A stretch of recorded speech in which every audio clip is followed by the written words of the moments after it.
1-4 di babak Grand Final. So, let's go to the land of down.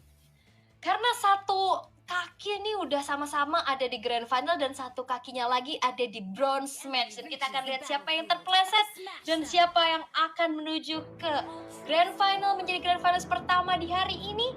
Dan nampaknya kali ini kita melihat Guinevere di jungle dan juga ya Xborg XP, berarti Arlotnya akan ada di tangan dari Owen di area roam. Sedangkan dua Purify yang dibawa oleh RRQ Hoshi menunjukkan bahwa ya mereka nggak mau mudah terculik atas adanya spamming dari Special Migration nantinya. Plus balik lagi ternyata untuk IP Brand mereka cukup ngotot di arah tengah untuk langsung nge-clear secepat-cepatnya. Sedangkan balik lagi di area gold nih yang mungkin tadi di game kedua nggak keintip sama sekali karena aman-aman aja. Ini Skylar udah menunjukkan nih agresivitasnya karena ini udah mulai masuk ke arah teritori turret dari Super Marco.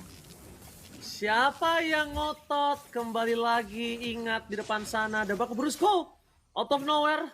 Dia nggak boleh terlalu masuk ke dalam permainan dari tim AP Brand. Cukup sakit nampaknya di sana. Bahkan dia hampir langsung respect dengan pergerakan terhadap flicker yang mereka miliki. Cuma kalau ngomongin Ogwen sampai menuju ke arah top lane, tandanya ini agak cukup meresahkan pergerakan Skylar. Karena Ogwen merespon hal tersebut. Lihat, Ogwen di sini membuat Skylar juga tidak bisa terlalu masuk lebih dalam.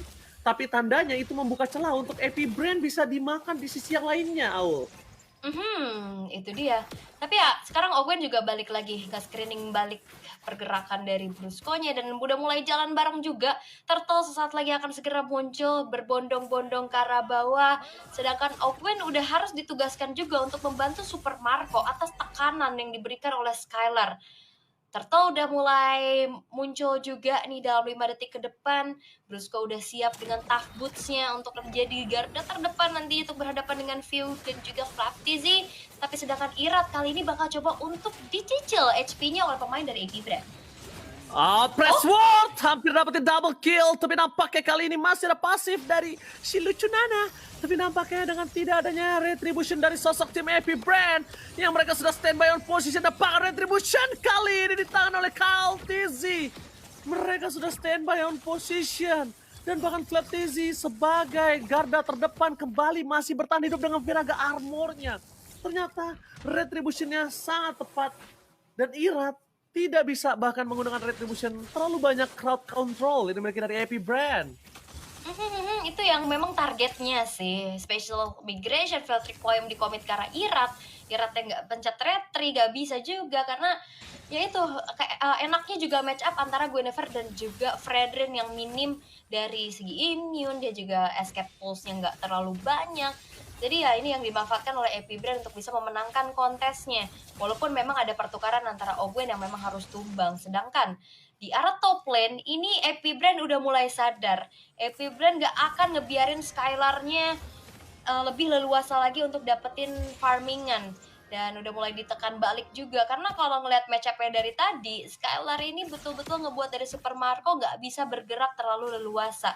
Tapi respon dari RRQ Hoshi juga begitu baik. Bagaimana Irat udah langsung ke arah top lane-nya, Bloodwing sudah selesai di arah tangan dari Skylar, dan Kyle TZ ini cukup sulit untuk bisa ngekunci ke arah Skylar ya, karena balik lagi dia punya position. Masih dari Skylar, tapi ingat jangan sampai dia termakan oleh pergerakan dari seorang Guinevere. Walaupun Special Migration yang nggak kena, tapi tetap bisa mengangkat Skylar. Ingat, jangan lupakan itu. Purify cuma ada satu, tapi Guinevere punya chance yang lebih banyak untuk bisa mendapatkan hal tersebut. Tapi kali ini, pasukan dari tim RRQ Hoshi mereka akan coba sedikit melakukan manuverisasi di arah jungle untuk standby ke arah turtle yang berikutnya. Turtle yang berikutnya telah muncul dan sudah dipegang oleh sosok dari seorang Irat. Tapi nampaknya di depan sana ada Okta yang akan ter-take down. Okta kali ini gak punya Plexus dan bahkan hilang begitu saja di arah mid lane. Skylar is coming. Ogwen harus mundur. Langsung ada Last Insanity ke arah belakang. Dan langsung ada dua damage yang masih ditahan. Dan bahkan Skylar one last hit. Dipaksa oleh Flaptizi. Double kill. Membuat RRQ Hoshi mereka kehilangan fondasi utama mereka. Oke, Special Migration masih ingin lebih lagi. Tapi ternyata di mini map kita lihat ternyata Cici dari Banana yang dihilangkan. Tapi kalau ngeliat replaynya, ini semuanya disibukin masing-masing.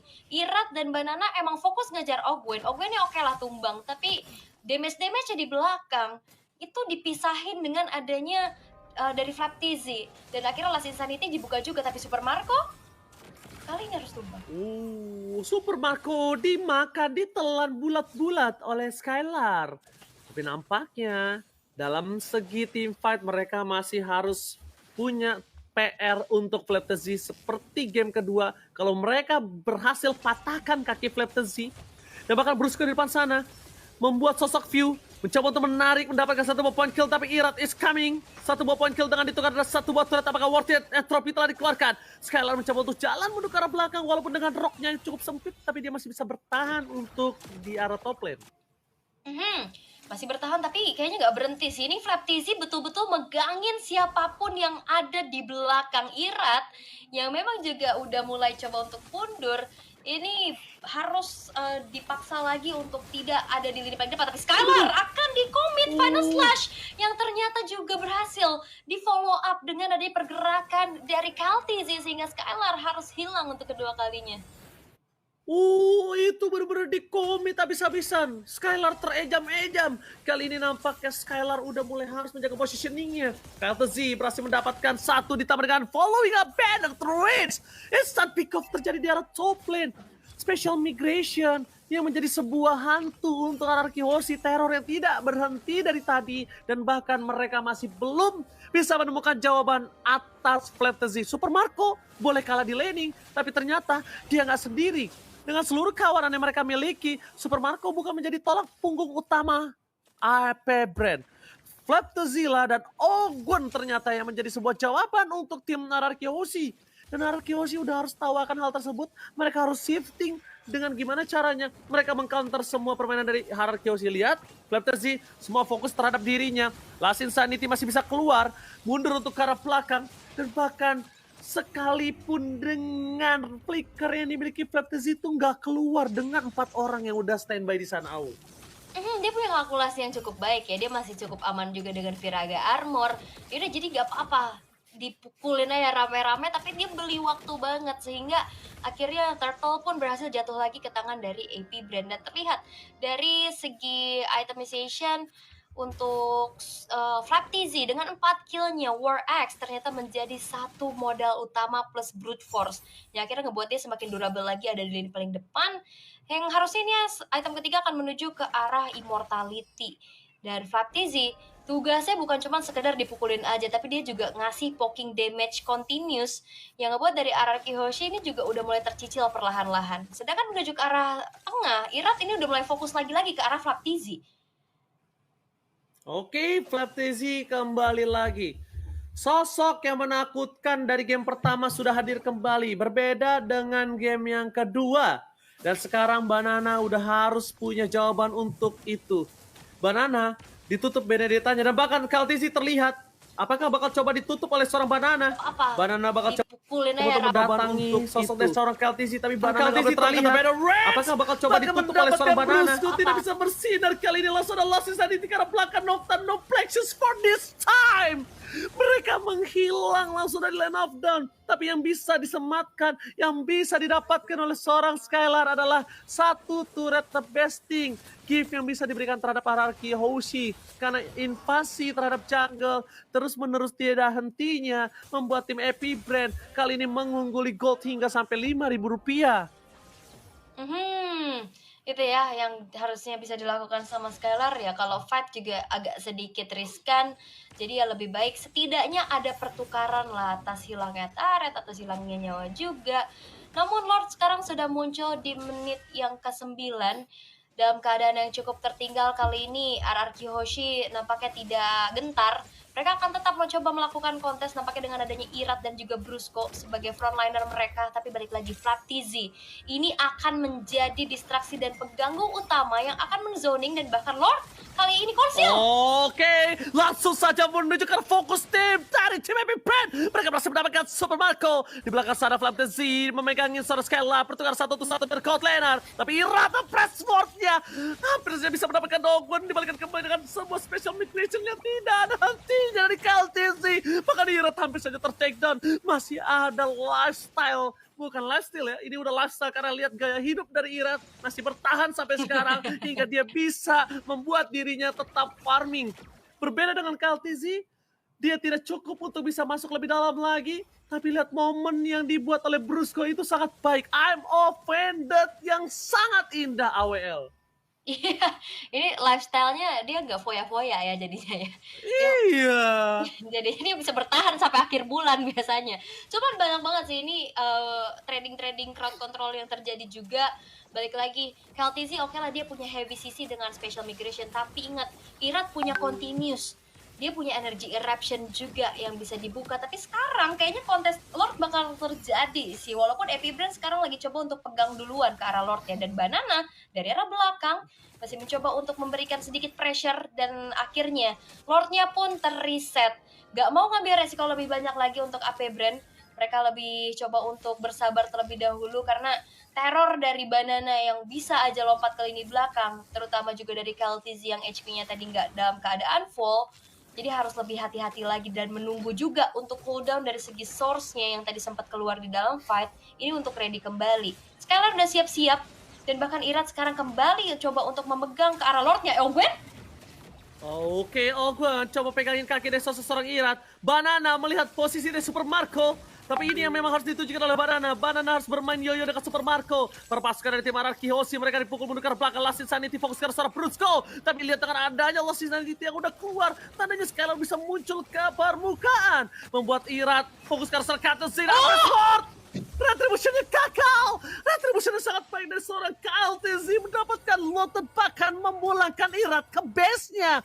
Membuat Skylar nggak boleh tertangkap. Skylar all in mencoba untuk gambling karena di sana untung aja di cover oleh Banana dengan sangat cepat, karena kalau gambling tadi gagal kemungkinan Araki Hoshi udah ada satu kaki di ujung jurang. Ingat pondasi utama mereka harus jaga, dan Banana harus bisa melakukan distraction yang bikin Epic Brand fokus ke arah dia. Permainan yoyonya harus lebih ditingkatkan. Karena dari tadi Epic Brand walaupun diganggu oleh Banana, Aul, mereka nggak peduli. Mereka tetap fokus entah Brusco ataupun Irat atau Skylar. Iya, itu ya. Tadi juga sebetulnya udah ngebabak belurin KLTZ, tapi dia punya celah gitu untuk tetap bisa masuk dan menekan Retribution dengan on point. Dan sekarang Lordnya memang jatuh ke tangan dari Epic Brand. Lord yang memang belum punya porchard juga, di mana inner turret udah berhasil dihancurkan oleh AP Brand. Menyisakan 3 base turret aja untuk Araki Hoshi, namun mereka masih punya kesempatan untuk bisa melakukan comeback. Karena gold lead yang dipegang oleh AP Brand memang terpaut lumayan jauh ke angka 7.000 sampai 8.000. Tapi ya memang balik lagi, defensif dari Araki Hoshi mereka juga cukup kuat. Mereka punya Skylar, mereka punya Okta juga untuk bisa menjadi high ground mereka. Sedangkan dari AP Brand ya mereka mau maju mengandalkan siapa? Harusnya Ogwen duluan sih yang bisa melakukan inisiasi dengan flickernya. Lalu di follow dengan KLTZ, dan jangan lupakan Flaptz bisa hadir sebagai opener maupun eksekutor. Flaptz-nya juga susah banget untuk di take down dengan 7 kill yang udah diperoleh juga. Karena memang nggak ada burst yang bisa langsung ngecicil ke arah Super Marco, dan juga dari view-nya yang cukup aman dari arah belakang. Dan kita akan melihat seperti apa nantinya setup menuju ke arah Lord dalam 1 menit ke depan, karena dalam waktu 1 menit ini masih nunggu juga, masih coba untuk di-freeze terlebih dahulu LP Brand, membuat dari Araki Hoshi ini terpaksa harus keluar dari tempat persembunyiannya. Karena kalau nggak kayak gitu, ini minion nggak akan bisa jadi sumber daya farming lagi buat RRQ. Oke, dan bahkan kita lihat kali ini para pasukan dari tim Epic Brand, mereka ngebuka seluruh busnya karena tidak mau terjadi untuk kedua kalinya mereka termakan oleh Brusco. Yang mungkin mereka harus pikirkan adalah sekarang gimana caranya mereka membuat Skylar ini nggak bisa keluar, ataupun sekalipun dia keluar sudah terlambat. Karena RRQ Hoshi kalau kita bisa bilang Lot kedua di tangan IP Brand, mereka masih punya high ground defender yang kuat sekali. Mereka punya Nathan, mereka punya Lilia, was a little girl. Jadi itu bukan masalah untuk lot kedua kali ini. Cuma gimana caranya tim fight yang dimenangkan Epi Brand ini adalah sebuah jawaban. Lihat, Flap TZ akan coba diselesaikan. Oh, no Viraga Armor for this time. Bakal coba dipaksa dengan flicker, tapi ternyata kali ini Flap TZ harus mundur ke arah belakang. Irat is coming. No upper sword for this time. Terlalu terburu-buru nampaknya untuk membuka upper sword, atau bahkan Irat sengaja untuk memaksa Flap TZ untuk ter-takedown dan pecah immortality. Tapi sayang sekali, itu tidak terjawab. Yang seharusnya mereka lihat adalah sekarang, gimana caranya Irat harus buying time, karena Brusco udah punya posisi. Brusco udah dapat posisi, Skylar juga aman, dan mereka belum punya informasi di manakah Super Marco dan juga Ogun berada. Ini masih sembunyi-sembunyi ya, tarik ulur dulu. Tinggal tunggu momen sih. Brusco harus bisa balik lagi buka ammo vendetnya. Dan sekarang Flap TZ udah hadir dengan Viraga Armor yang full, immortalnya juga nggak pecah. Tapi ini udah mulai kerasa sih, damage dari Okta yang ngebuat dari Flap TZ babak belur dan gak akan bisa semena-mena lagi ada di lini paling depan. Lordnya masih ditarik ulur dulu, gak akan langsung dieksekusi karena masih coba untuk nge-manage dari segi wave-nya yang udah mulai jadi distraksi utama di arah tengah. Banana yang diutus nampaknya, tapi Flap TZ ini udah mulai pegangin juga nih karena Banana. Irat bakal ada di paling depan dan 5 versus 5 akan terjadi di area Lord nih, Ranger Pan. Banana? Really? Gak boleh ter-takedown, tapi lihat permainan dari Ogun dan Banana Threats menuju ke seorang Irat. Hilang begitu saja dengan damage yang instan dari sosok seorang View. Ternyata ngecamp yang lama berbuah hasil dari kedua pemain Epi Brand. Ngecamp di arah bottom lane, gak ada yang tahu keberadaan mereka, dan bahkan mereka berhasil menghilangkan Irat. No power of retribution, ini akan menjadi sebuah jawaban yang sangat manis untuk Epi Brand. Lihat, dipaksa Lordnya, Banana, permainan sangat cantik dari Banana. Kaltisi bahkan hampir ter-takedown. Banana is coming. Banana masih mau lebih. Super Marco harus benar-benar respect, tapi Banana terlalu offside. Mereka memaksakan keadaan dan kehendak yang tidak baik menurut saya. Karena kalau tadi ada cover terhadap seorang Banana, ini bisa menjadi jawaban. Tapi nampaknya Banana sudah melakukan tugas dengan sangat baik. Meskipun begitu, Okta mulai datang ada slash. Lihat tua hilang. Mereka kehilangan 3 pemain menuju ke arah Purify Skylar dan akan menjadi sebuah jawaban. Skylar gak boleh tumbang. Skylar menjadi pondasi utama dan ini bencana. Oh no. Hierarchy terwipe out. Lord didapatkan. Di arah top lane minion bergerak. Benar-benar bencana. Epi Brain benar-benar meninggalkan bekas luka yang tidak bisa dilupakan oleh RRQ. Mereka akan memaksakan endgame di dua sisi yang berbeda dan Banana tidak akan bisa bertahan. Dan ini dia endgame dan Epi Brand sang juara dunia memulakan RRQ Hoshi.